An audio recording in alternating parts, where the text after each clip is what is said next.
Hello, welcome to Ramya's family vlog. അപ്പോൾ ഓണത്തിന്റെ ഒരു സ്പെഷ്യൽ വീഡിയോ ആയിട്ടാണ് ഇന്ന് നമ്മൾ വന്നിരിക്കുന്നത്. ആദ്യം തന്നെ നമ്മുടെ സബ്സ്ക്രൈബേഴ്സിനും എല്ലാവർക്കും ഒരു ഹാപ്പി ഓണം പറയാണ്. പ്ലസ് നമ്മുടെ ഒരു ചെറിയ സെലിബ്രേഷൻ നിങ്ങളെ ഒന്ന് കാണിക്കുകയാണ്. അപ്പൊ അമ്മയ്ക്ക് വയ്യാത്തതുകൊണ്ട് കുറച്ച് സെലിബ്രേഷൻസിന്റെ വൈബിനൊരു എന്താ പറയാ ഒരു കുറവ് ഫീൽ ചെയ്യുന്നുണ്ട്. പക്ഷെ എന്നാലും നമ്മൾ നമ്മളതായിട്ടുള്ള രീതിയിൽ ചെറിയൊരു സെലിബ്രേഷൻ ആണ്. So watch. 2 ദിവസം മുന്നേ ചേട്ടനും ഫാമിലിയൊക്കെ വീട്ടിൽ വന്നിട്ടുണ്ടായിരുന്നു. ഓണം റിലേറ്റ് ചെയ്തിട്ട് ഞാൻ അവരെ ഇൻവൈറ്റ് ചെയ്തിട്ടുണ്ടായിരുന്നു. അപ്പം അവർ വന്ന് നൈറ്റാണ് വന്നത്. കുറേ നേരം കളിച്ച് ഫുഡൊക്കെ കഴിച്ചിട്ടാണ് പോയിട്ടുണ്ടായിരുന്നത്. അന്ന് കേനു ബേബി ഭയങ്കര ആക്റ്റീവ് ആയിരുന്നു കേട്ടോ. കേനുവിനെ നിങ്ങൾക്കെല്ലാം ഓർമ്മയുണ്ടാവും. കഴിഞ്ഞ വർഷം ഇതേ സമയത്ത് അവന്റെ നൂലുകെട്ടിന്റെ വീഡിയോ നമ്മുടെ യൂട്യൂബിൽ ഇട്ടിട്ടുണ്ട്. അപ്പോൾ അവന് 1 വയസ്സ് കഴിഞ്ഞു. ഇപ്പോൾ ചെറുതായിട്ടൊന്ന് നടക്കാനൊക്കെ തുടങ്ങിയിട്ടുണ്ട് തപ്പിപ്പിടിച്ച്. അവന് ടോയ്കളെക്കാളും ഇങ്ങനത്തെ പാത്രങ്ങൾ എടുത്തോണ്ട് നടക്കുന്നതാണ് ഇഷ്ടം. അപ്പൊ അങ്ങനെ നടക്കുവാണ്. ഓണത്തിന്റെ തലേ ദിവസം എല്ലാവർക്കും ഒരു ഓട്ടപ്പാച്ചിലുള്ളതാണ്. അപ്പൊ അതുപോലെ തന്നെ ഞങ്ങളും തലേ ദിവസം കുറച്ച് സാധനങ്ങൾ മേടിക്കാനായിട്ട് ലാവണ്യ ബേക്കേഴ്സിൽ വന്നതാണ്. നമുക്കവിടെ അടുത്താണ് കേട്ടോ ലാവണ്യ ബേക്കേഴ്സ്. അപ്പം അതുകൊണ്ടാണ് അവിടെ തന്നെ വന്നത്. ഷോപ്പിൽ കയറിയ ഉടനെ തന്നെ ചോക്ലേറ്റ് കിട്ടിയില്ല എന്നുള്ള പിണക്കത്തിൽ നിൽക്കുന്ന ആളൊക്കെ ഉണ്ടായിരുന്നു. പിന്നെ ഞാൻ എന്തൊക്കെയോ പറഞ്ഞ് അങ്ങ് ചിരിപ്പിച്ചിട്ടുണ്ടായിരുന്നു ആളെ. കാരണം ഇച്ചിരി വിഷമിച്ച് അവിടെ നിന്നത്, ചോക്ലേറ്റ് മേടിച്ചു തന്നില്ല എന്ന് പറഞ്ഞിട്ട്. അങ്ങനെ ഞങ്ങൾ സാധനമൊക്കെ മേടിച്ച് തിരിച്ചു വരുന്ന വഴിക്ക് നമ്മൾ കാഞ്ഞിരകുളം ജംഗ്ഷനിൽ കയറിയാണ് കേട്ടോ വന്നത്. കാരണം പൂ മേടിക്കാൻ പറ്റുമെങ്കിൽ പൂക്കളം ഇടാനുള്ള പൂ മേടിക്കാം എന്നുള്ള ഉദ്ദേശത്തിലാണ് വന്നത്. പക്ഷേ കഴിഞ്ഞ വർഷത്തെ പോലെ തന്നെയാണ് ഇത്തവണയും പൂക്കടയിലൊക്കെ ഭയങ്കര തിരക്കായിരുന്നു.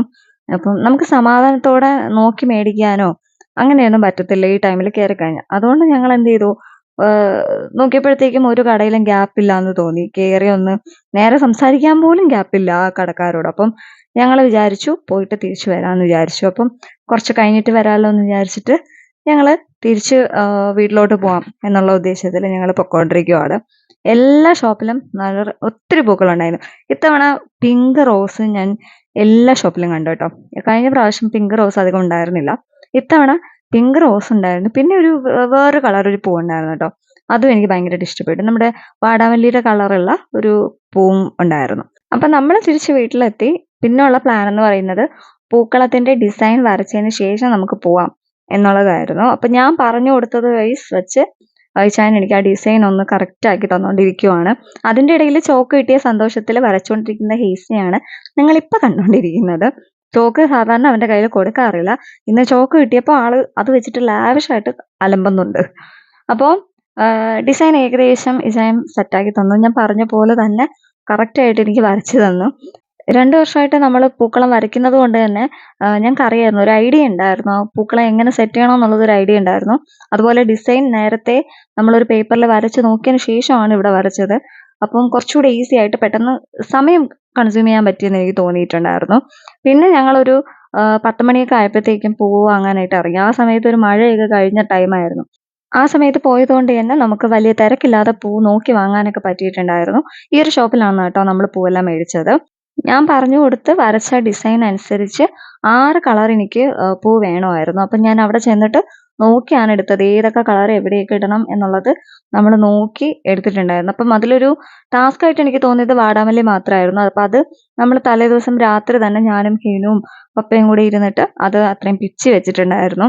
കാരണം മോർണിംഗ് അമ്മയ്ക്ക് സുഖമില്ലാത്തതുകൊണ്ട് രാവിലെ കുക്കിങ്ങിന്റെ പരിപാടി എനിക്കിവിടെ ആയതുകൊണ്ട് നമുക്ക് സമയം കിട്ടത്തില്ല. അപ്പം അതുകൊണ്ട് നമ്മൾ നേരത്തെ പിച്ച് വെച്ചിട്ടുണ്ടായിരുന്നു. ഇത് കണ്ടോ, നമ്മൾ പൂ മേടിക്കാൻ പോയ സമയത്ത് ഹീനു ബേബി കരഞ്ഞു പിടിച്ച് വാങ്ങിയ ഒരു സാധനമാണ്. നമ്മളെ സന്തോഷത്തോടെ ഇപ്പൊ വിളിച്ചോണ്ട് പോയത് ഇത് കാണിക്കാൻ വേണ്ടിയിട്ടാണ് കേട്ടോ. ഓണ ദിവസമായിട്ട് ഇന്ന് രാവിലെ തന്നെ നല്ല മഴയാണ്. മഴ പെയ്തുകൊണ്ടിരിക്കുകയാണ്. ഇന്നലെ രാത്രി വരുന്ന മഴയാണ് കേട്ടോ. നല്ല മഴയും തണുപ്പും ഉണ്ട്. രാവിലെ പൂക്കളത്തിന് പൂ പിച്ചേണ്ട ആൾക്കാരൊന്നും ഉറക്കമേ എഴുന്നേറ്റിട്ടില്ല. പൂ പിച്ചേണ്ട ആൾക്കാരൊക്കെ ഇവിടെ കിടന്ന് ഉറങ്ങുവാണ്. ഹേനു ബേബി എന്നോട് പറഞ്ഞതാ രാവിലെ എഴുന്നേറ്റ് എനിക്ക് പൂ പിച്ചി തരാന്ന്. പക്ഷെ ഇതാ നല്ല ഹലോ ഹേനു, ഹേനു പൂ പിച്ചണ്ടേ? Happy Onam, happy Onam. പിച്ചേ ഹലോ. അത് പിന്നെ അനങ്ങത്തില്ല. ഹാപ്പി ഓണം. അപ്പോൾ ആരും ഇല്ലെന്ന് വിചാരിച്ച് ഞാൻ വെയിറ്റ് ചെയ്തൊന്നുമില്ല. ഞാൻ ആദ്യം തന്നെ പൂ പിച്ചാനായിട്ട് ഇരുന്നു. അപ്പോഴത്തേക്കും ഹേനു ബേബി എഴുന്നേറ്റ് വന്നു. പക്ഷേ എഴുന്നേറ്റ് വന്നത് പൂ പിച്ചാനല്ല. ആദ്യത്തെ അവൻ്റെ മൂടെന്ന് പറഞ്ഞത് സെറ്റിൽ കയറി കിടന്ന് ഉറങ്ങലായിരുന്നു. കുറേ നേരം അവിടെ കിടക്കുന്നുണ്ടായിരുന്നു. പിന്നെ പപ്പ വന്ന് കുറേ നേരം ഹെൽപ്പ് ചെയ്യുന്നുണ്ടായിരുന്നു. പിന്നെ നമ്മൾ തലേ ദിവസം തന്നെ പൂക്കളത്തിൻ്റെ അകത്ത് ഓരോ കളറും എവിടെയാണ് ഏത് കളറൊക്കെയാണ് ഇടേണ്ടത് മാർക്ക് ചെയ്ത് ഓൾറെഡി വെച്ചിട്ടുണ്ടായിരുന്നു. സോ അതുകൊണ്ട് നമുക്ക് കളർ നോക്കേണ്ടി വന്നില്ല. ആ ലെറ്റേഴ്സ് അനുസരിച്ച് നമ്മൾ ഇട്ട് കൊടുത്താൽ മാത്രം മതിയായിരുന്നു. അപ്പം ഞാൻ സ്റ്റാർട്ട് ചെയ്തിട്ടുണ്ടായിരുന്നു. പുറകിൽ പിച്ചൽ നടക്കുന്നുണ്ട്, പൂ പിച്ചൽ നടക്കുന്നുണ്ട്. ഞാനിവിടെ സ്റ്റാർട്ട് ചെയ്തു. അതിനിടയ്ക്ക് ഒരു മഴയൊക്കെ കഴിഞ്ഞു. അപ്പോഴത്തേക്ക് അമ്മ എഴുന്നേറ്റ് വന്നു. അമ്മ എഴുന്നേറ്റ് കുറച്ച് നേരം പിങ്ക് റോസ് നമുക്ക് കട്ട് ചെയ്യേണ്ടി വന്നു കേട്ടോ, തികഞ്ഞില്ല. സോ അതുകൊണ്ട് നമുക്ക് ചെറുതായിട്ട് കട്ട് ചെയ്തിടേണ്ടി വന്നു. സോ അമ്മ അത് ഹെൽപ്പ് ചെയ്തുകൊണ്ടിരിക്കുന്നു. പിന്നെ അതിൻ്റെ ഇടയിൽ ഹെനു ബേബിയുടെ ഒരു DJ ഉണ്ടായിരുന്നു. പ്ലസ് അടുത്ത് നമ്മളൊരു ബ്രേക്ക്ഫാസ്റ്റിനാണ് പോയത്. അപ്പം ഓണത്തിൻ്റെ അന്ന് രാവിലെ നോൺ വെജ് കഴിക്കാത്തവരുണ്ട്. നമ്മളിവിടെ ഫുള്ളി നോൺ വെജ് ആണ് യൂസ് ചെയ്യുന്നത് ഓണത്തിൻ്റെ അന്ന് രാവിലെ. സോ അത് കഴിഞ്ഞിട്ടാണ് പിന്നെ ബാക്കി നമ്മൾ ചെയ്തിട്ടുണ്ടായിരുന്നത്. ബാക്കി ഓൾമോസ്റ്റ് എല്ലാം ഒന്ന് സെറ്റ് ചെയ്തിട്ടിട്ടുണ്ട്. ഇതാണ് ഫൈനൽ ലുക്ക് എന്ന് പറയുന്നത്. നമ്മുടെ പൂക്കളം ഇഷ്ടപ്പെട്ടിട്ടുണ്ടെങ്കിൽ എല്ലാവരും കമൻറ്റ് ചെയ്യുക. തലേ ദിവസമാണ് നമ്മൾ പൂക്കളത്തിൻ്റെ ഡിസൈനും കാര്യങ്ങളൊക്കെ യൂട്യൂബിൽ നോക്കിയിട്ടുണ്ടായിരുന്നത്. യൂട്യൂബ് നോക്കി തന്നെയാണ് ഞാൻ ഈ ഡിസൈൻ പേപ്പറിൽ ജസ്റ്റ് ഒന്ന് വരച്ച് നോക്കി. പിന്നെ അതങ്ങ് ഞാൻ പറഞ്ഞു കൊടുത്ത് വരയ്ക്കുകയാണ് ചെയ്തത്. ഇതൊക്കെ നമ്മൾ ഓരോ സ്ഥലത്ത് പോയി അന്ന് കണ്ട പൂക്കളമാണ് കേട്ടോ. ഓണത്തിൻ്റെ അന്ന് പോയിട്ട് നമ്മൾ കണ്ട പൂക്കളമാണ്. അതിൽ ഏറ്റവും നല്ല രസമുണ്ടായിരുന്ന ഇതായിരുന്നു. പെരുന്താനി എന്ന് പറയുന്ന സ്ഥലത്തുള്ള പൂക്കളമാണ്. പിന്നെ നമ്മൾ ഫുഡ് മേടിക്കാനായിട്ട് പോയി. സദ്യ നമ്മൾ ഓർഡർ ചെയ്തിട്ടുണ്ടായിരുന്നതാണ്. അപ്പം സദ്യയുടെ കൂടെ അവർ തന്ന മെനുവിൽ 4 പായസമാണ് ഉണ്ടായിരുന്നത്. അതും പോരാഞ്ഞിട്ട് നമ്മൾ വീട്ടിലൊരു പായസം കൂടെ വച്ചിട്ടുണ്ടായിരുന്നു. സോ അങ്ങനെ മൊത്തം 5 പായസമാണ് ഈ ഓണത്തിനുണ്ടായിരുന്നത്. പിന്നെ അടുത്ത പരിപാടി എന്ന് പറയുന്നത് എല്ലാവരും കുളിച്ച് റെഡിയായിട്ട് വന്നു. നമ്മളൊരു സദ്യ കഴിക്കാനുള്ള പരിപാടിയാണ്. എല്ലാം വിളമ്പി വെച്ചു. എല്ലാവരും വന്നിരുന്നു. നല്ല അടിപൊളി സദ്യയായിരുന്നു. ഒന്നും പറയാനില്ല, നല്ല ടേസ്റ്റ് ആയിരുന്നു എല്ലാ കറിക്കും.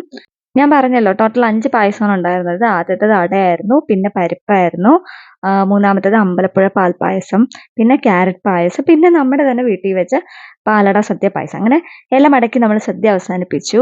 പിന്നെ കുറച്ച് ഫോട്ടോസും കാര്യങ്ങളൊക്കെ എടുത്തു. പിന്നെ നമ്മൾ കുറേ നേരം ഇരുന്ന് സംസാരിച്ചു. എല്ലാവരും ഒരുമിച്ചിരുന്നു. അങ്ങനെ കുറച്ച് നേരം സ്പെൻഡ് ചെയ്തിട്ടുണ്ടായിരുന്നു. അപ്പോൾ നമ്മുടെ വീഡിയോ ഇഷ്ടപ്പെട്ടാൽ ലൈക്ക് ചെയ്യുക. മറ്റൊരു വീഡിയോ ആയിട്ട് കാണാം. ബൈ.